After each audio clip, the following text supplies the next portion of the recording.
tanpa krisis iklim pun persawahan pertanian kita tidak memiliki air dan irigasi yang memadai.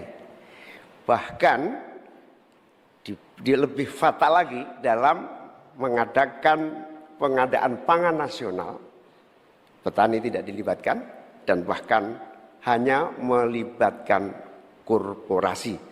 Program perlindungan gagal tanam gara-gara iklim juga kita berikan supaya petani kita aman, merasa aman dan yakin dengan produksinya. Pengembangan irigasi dan subsidi pupuk tidak bisa dielakkan. Tidak boleh kita melakukan pembiaran petani kita sehingga kita kekurangan pangan, petani kita tidak diberi kesempatan untuk mengisi kekurangan pangan itu. Enak banget ya Gus ya, jawabnya sambil baca catatan tadi. Kuncinya di sini adalah ekstensifikasi dan intensifikasi lahan.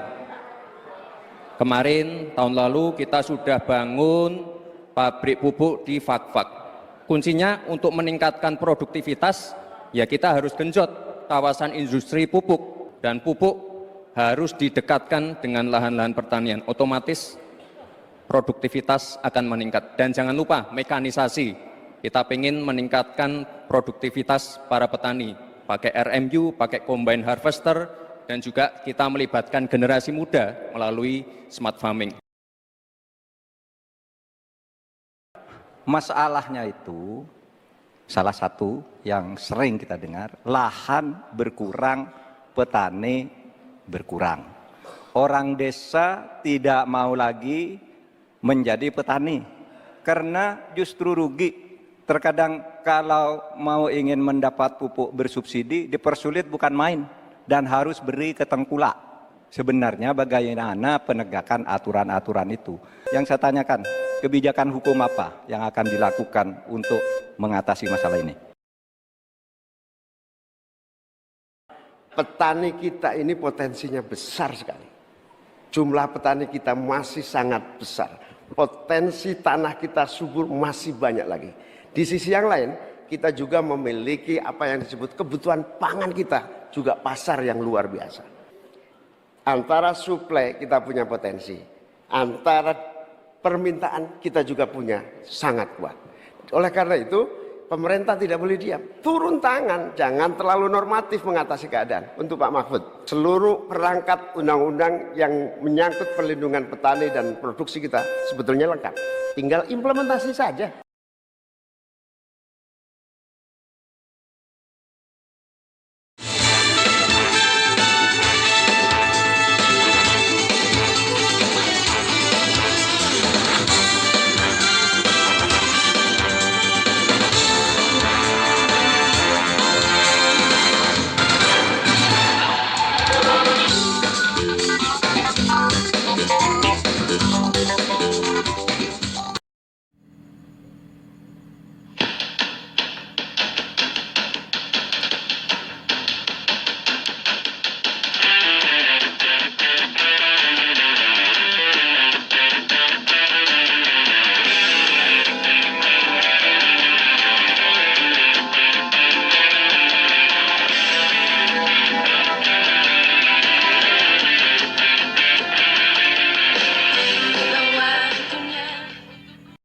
Kita lanjutkan. Baik, kini kita beralih ke pertanyaan untuk calon wakil presiden nomor urut 1, Bapak Muhaimin Iskandar. Kami akan persilakan panelis Bapak Fabi Tumiwa untuk mengambil subtema di dalam wadah. Silakan Pak, mohon diperlihatkan kepada hadirin dan juga moderator.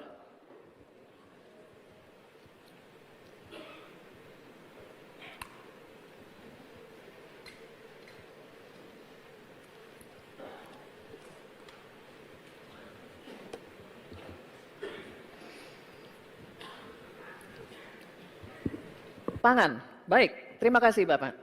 Dan kami persilakan pula panelis Profesor Dr. Insinyur Haryadi Kartodiharjo untuk mengambil undian daftar pertanyaan dari wadah. Mohon diperlihatkan huruf yang tertera.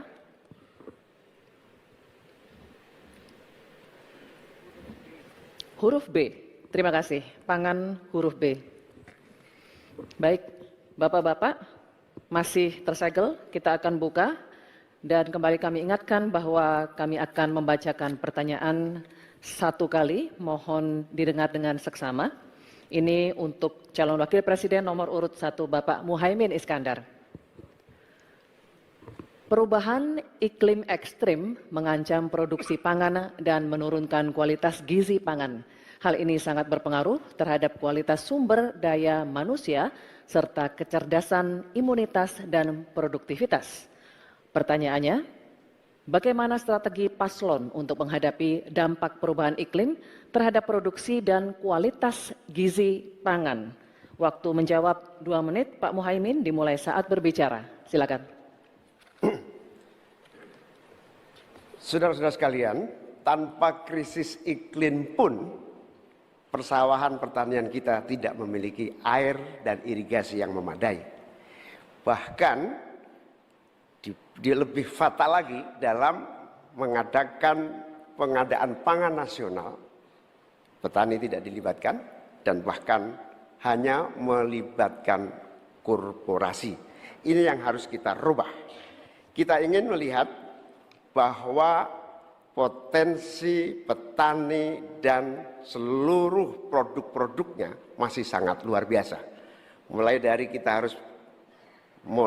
dari pengadaan lahan yang memadai.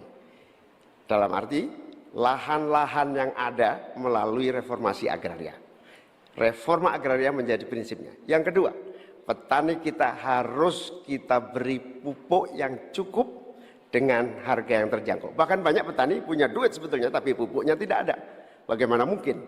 Yang kedua, potensi pupuk organik juga menjadi salah satu bagian penting agar produksi pertanian kita semakin berkualitas.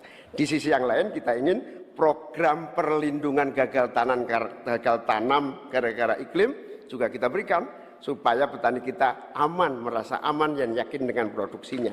Pengembangan irigasi dan subsidi pupuk tidak bisa dielakkan. Tidak boleh kita melakukan pembiaran petani kita sehingga kita kekurangan pangan, petani kita tidak diberi kesempatan untuk mengisi kekurangan pangan itu. Kualitas pangan kita bergantung juga kemampuan kita memfasilitasi agar petani kita lebih produktif lagi. Dengan cara ini, desa-desa kita libatkan untuk menjadi bagian dari satu kesatuan pengadaan pangan yang berkualitas, sekaligus kita hentikan untuk ketergantungan dari pangan di luar produksi kita sendiri.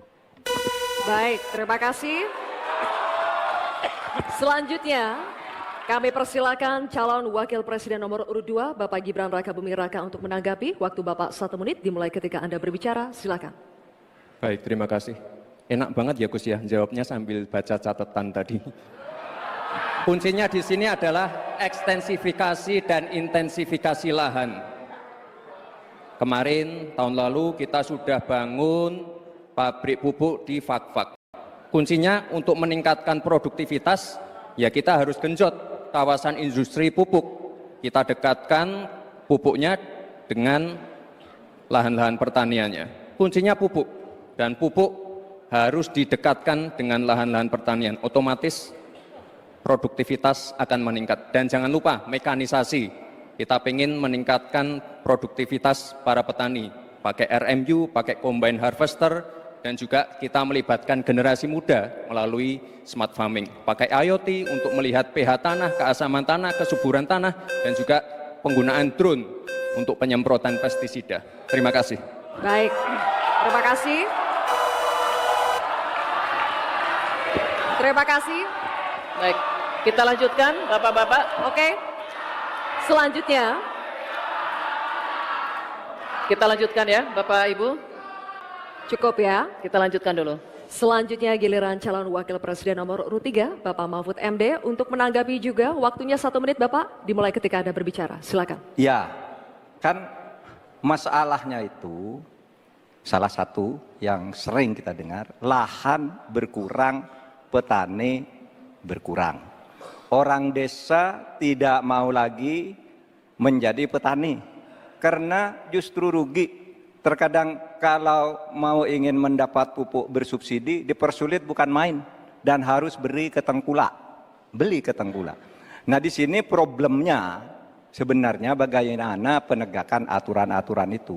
Kami di Jawa Tengah itu pernah punya program di mana Pak Ganjar waktu jadi gubernur waktu itu membuat 29 badan usaha milik petani yang itu efektif untuk membantu petani saling menolong menggarap tanahnya sehingga dia kerasan di desa.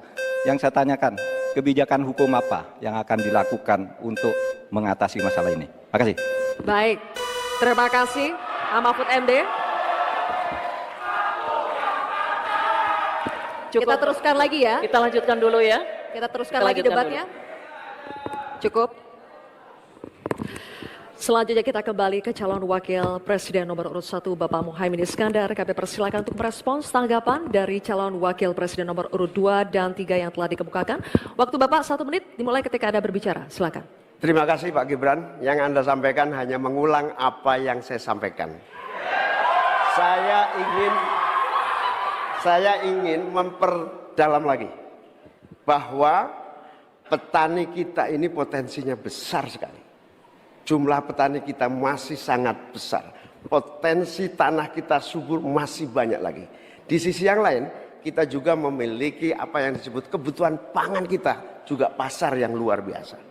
Nah, dalam konteks ini, antara suplai kita punya potensi, antara permintaan kita juga punya sangat kuat. Oleh karena itu, pemerintah tidak boleh diam. Turun tangan, jangan terlalu normatif mengatasi keadaan. Untuk Pak Mahfud, saya ingin menyampaikan bahwa seluruh perangkat undang-undang yang menyangkut perlindungan petani dan produksi kita sebetulnya lengkap. Tinggal implementasi saja dari seluruh proses hukum yang kita miliki. Kemauan politik, kesungguhan, tidak mengabaikan petani yang penting. Terima kasih Bapak Muhaimin, waktunya habis. Ya. Baik. Akan memberikan apresiasi. Bapak Ibu sekalian, tuntas sudah segmen kedua kita. Ini saatnya kita berikan apresiasi kepada ketiga calon wakil presiden kita.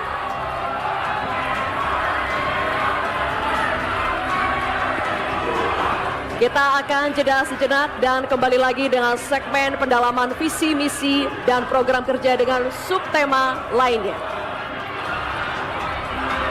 Baik, berbagai gagasan akan kembali disampaikan oleh ketiga calon wakil presiden kita. Karena itu tetaplah bersama kami di debat keempat calon wakil presiden pemilu tahun 2024.